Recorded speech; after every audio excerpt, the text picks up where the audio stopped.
السلام عليكم ورحمة الله وبركاته. طبعا يلا بينا، حان وقت المباراة.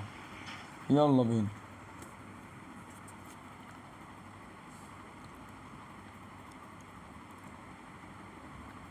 ايوه كده، يلا بقى، حان وقت المباراة في سهرة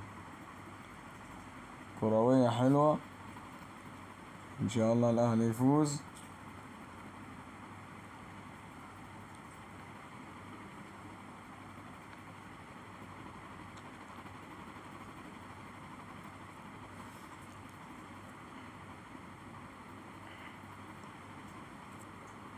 الحارس بتاع يا سلام، تصويبة جيدة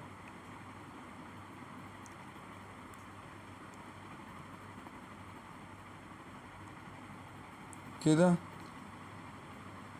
2-0. 2-0 للنادي الاهلي. نتيجة ال2-0. ما رأيك في محتوى النادي؟ طبعا يقول لك أداء جيد للفريق ومدرب وفوز. يلا بقى ندخل على الشوط التاني، مفيش كلام، هيظهر إعلان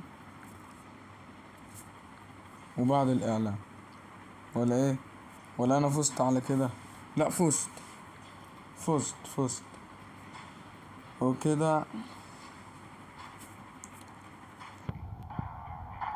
كده السلام.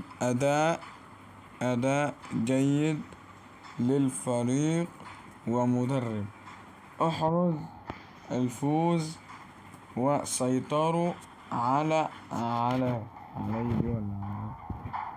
وسيطروا على استحواذ الكرة أيضا.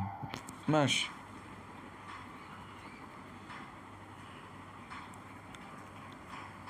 أنا مش عارف حاجة من ساعة ما جيت 2000، من ساعة ما جيت 2026 وأنا مش عارف حاجة حتى الآن. إعادة المشاهدة؟ لا يا عم، ليه إعادة المشاهدة وحرق الدم ده؟ ماشي خلاص كده. الأهلي كده فاز في أول جولة من جولات الدوري المصري. أول جولة احصل عليه. تمام، نحصل عليه جديد من المكافآت. أيوة كده. ايه ده يا جدعان؟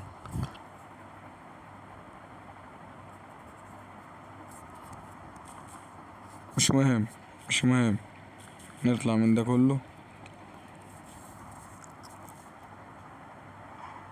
تمام كده طلعنا، وكده انتهت المباراة بفوز النادي الأهلي 2-0. كان معكم سيف أسامة من قناة العبقري، فإلى اللقاء مع لقاء آخر.